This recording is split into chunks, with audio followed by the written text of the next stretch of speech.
ඉතින් සුබ දවසක්. අද වීඩියෝ එක මම ඔයත් එක්ක කතා කරන්න හදන්නේ ඔයාගේ ජීවිතේට ගොඩක් වැදගත් වෙන කාරණාවක් ගැන. මුලින්ම මම පුංචි කතාවක් කියනවා. ඊට පස්සේ මම මිනිස්සු 3 දෙනෙක් ගැන මතක් කරනවා.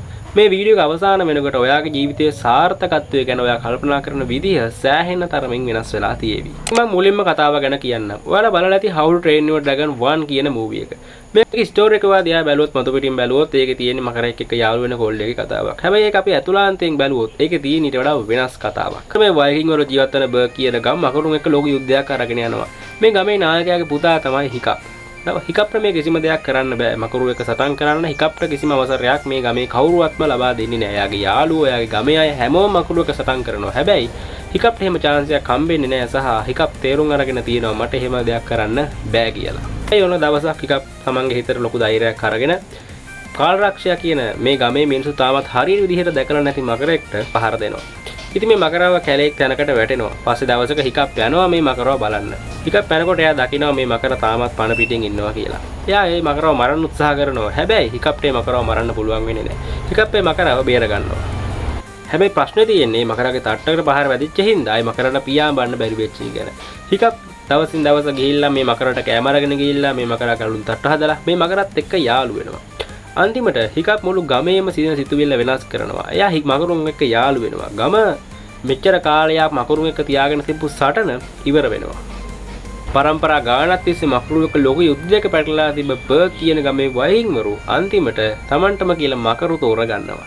ඉතින් මේ කතාව මෙන්න මේ වගේ දෙයක්. හැබැයි මේ කතාව ඇතුළාන්තයෙන් කියන්නේ එහෙම දෙයක් නෙමෙයි. හිකප් කියන්නේ සාම්ප්‍රදායික කූලව මේ ගමේ තිබ්බ මකරුන් එක්ක යුද්ධ කරන්න අවශ්‍යයි කියන තැනට එන්න බැරි වෙච්ච කෙනෙක්. හැබැයි හිකප් තේරුම් අරගෙන තිබුණේ නැහැ තමන්ගේ හැකියාව වෙන එකක් කියලා. ඒක අහම්බෙන් එයාට හම්බ වෙන්නේ. ඉතින් ඒක නිසා ඔයාගේ ජීවිතේ අනිත් අය කරන දේ බලලා ඔයාව තීරණය කරගන්න එපා.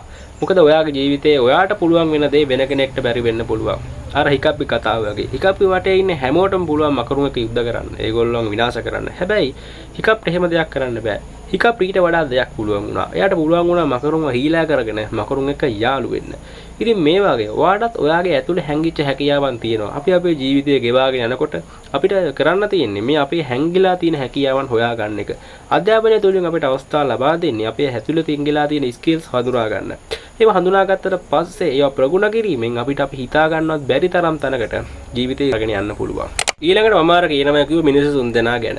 ඉස්සෙල්ලාම කියන්නේ J.K. Rowling ගැන. හැරි පොටර් සීරීස් එකේ පළවෙනි පොත පබ්ලිෂ් කරන්න යද්දී J.K. Rowling 12 වතාවක් ප්‍රතික්ෂේප වෙනවා. හැබැයි සමාජයේ දුප්පත් තත්ත්වයක හිටපු ඒ කාන්තාව බිලියනපතියක් බවට පත් වෙන්නේ ලේඛන කලාවෙන්. ඊළඟට මාක් සකර්බර්ග් මුලින්ම හදපු software එක Facebook නෙමෙයි. එයා ගොඩක් games හැදුවා, එයා ගොඩක් apps හැදුවා. මේ හැම දෙයක් ගැන මෙයා කතා කරනවා. හැබැයි එයා සාර්ථක වෙන්නේ Facebook වලින්. සමහර විට අවුරුදු ගාණක එයාගේ මහන්සියේ කැපකිරීමේ ප්‍රතිඵලයක් තමයි Facebook වෙන්නේ. ඉතින් එයා බිලියනපතියෙක් වෙන්නේ මහන්සියෙන් මේ ගේම අරගෙන ආපු හින්දා. ඊළඟට තෝමස් ආල්වා එඩිසන්ට තමන්ගේ බල්බ් එක හදාගෙන යන වැඩේදී සෑහෙන තරම් ගාණක් වැරදෙනවා. එකපාරක කියනවා එතන 999 වතාවක් වැරදුනා කියලා. තවත් තැනක කියනවා 9999 වතාවක් වැරදුනා කියලා. කොයි විදිහට වැරදුනොත් අපි සාමාන්‍ය කෙනෙක්ගේ කෝඩෙන් බැලුවොත් ඒ තරම් වාර ගාණක් වැරදෙද්දී ඕනි කෙනෙක් වැඩේ අතාරලා දානවා. නමුත් තෝමස් ආල්වා එඩිසන් නේම කරේ නෑ. අවසානයේ එයා සාර්ථක නිර්මාණකාරයෙක් විදිහට ලෝකයේ හමුවට එන්නේ එයාගේ මතුපු මේ බල්බ් එකේ. ඉතින් ඔයාගේ ජීවිතයත් එහෙම තමයි. හැමෝටම පළවෙනි වතාවම යම් කිසි දෙයක් කරන්න පටන් ගන්නෙද්දිම සාර්ථක වෙන්නේ නෑ. සාර්ථකත්වය තමන් ගාවම තියාගෙන ආපු මිනිස්සු නැත්නම් උපතින්ම අරගෙන ආපු මිනිස්සු මේ ලෝකේ කොහෙවත්ම නෑ. හැමෝම සෑහෙන වාර ගාණක් වැරදුනාට පස්සේ තමන්ගේ අරමුණ වෙනුවෙන් වැඩ කරන වැඩ කටයුතු ටික කැපවීමෙන් සහ උනන්දුවෙන් අත්හරින්න නැතුව කරගෙන ආපු අය අවසානයේ සාර්ථකත්වය ලබා ගන්නේ ඒ වගේ මිනිස්සු විතරයි. ඒක පළවෙනි පාරම වැරදෙද්දි මේක හරියන්නේ නැහැ, මට මේ වගේ දෙයක් කරන්න බෑ, ඇයි මේව හරියන්නේ නැත්තේ කියලා කල්පනා කර මේ වැඩේ අතෑරලා දානවා නම් කවදාවත් ඔයාට ඔයා බලාපොරොත්තු වෙන සාර්ථකත්වයට අත්පත් කරගන්න බෑ. කතාවෙන් කිව්වා අපේ හැකියාවක් මුලින්ම හඳුනා ගන්න ඕනි. අපි සාර්ථක වෙන්න ඕනි අපිට පුළුවන් දෙයින්. ඉතින් අපිට පුළුවන් දෙයක් මුලින්ම හඳුනා ගන්න ඕනි. ඊළඟටම මතක් කරා සාර්ථක වෙච්ච මිනිස්සු 3 දෙනෙක් ගැන.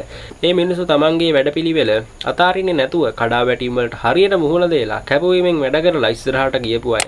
ඉතින් මම මේ වීඩියෝ එකේ ටයිටල් එකට දැම්මේ ජීවිතය සාර්ථක කරගැනීමේ කලාව කියලා. ගොඩක් අය ඔයාලට මොටිවේෂන් දෙනවා, ගොඩක් අය වීඩියෝ වලින් ඔයාලට උපදෙස් දෙනවා. මේ හැමෝම කියන්නේ එකම කතාවක්, එකම පොදු කතාවක්. ඉතින් මේ පොදු කතාව මේ එක වීඩියෝ රාමුවක් තුළට ගොනු කිරීමක් තමයි මම කරේ. මේ විදිහට ගොනු කරේ බොහොම පුංචි කාරණාවන් දෙකක්. පළවෙනි දේ ඔයාගේ හැකියාවන් හඳුනා ගන්න. ඒක කෙනාගෙන් කෙනාට වෙනස් වෙන්න දෙයක්. අනිත් කෙනාට පුළුවන් දේ තව කෙනෙක්ට බැරි වෙන්න පුළුවන්. දෙවෙනි දේ ඔයාගේ වැඩපිළිවෙල අතාරින්න නැතුව අරගෙන යන්න. එකපාරක් වැරදුනා එකපාරක් බැරි වුණා. නමුත් එතනින් අතාරින්න එපා. එතනින් නතර වෙන්න එපා. ඉස්සරහට තව ටිකක් try කරන්න. නැවත try කරන්න. වෙන විදිහකින් try කරන්න. මේ වැඩවල් දෙක ඔයා කරොත් ඔයා අනිවාර්යෙන්ම සාර්ථකත්වයටපත් වෙනවා. ඉතින් අපි වීඩියෝ එක අවසානයේ කරා ආවා. ඉතින් එහෙනම් අදට ගිහිල්ලා එන්නම්. ආයි ඉක්මනට මලුත් වීඩියෝ එකකින් හම්බෙමු.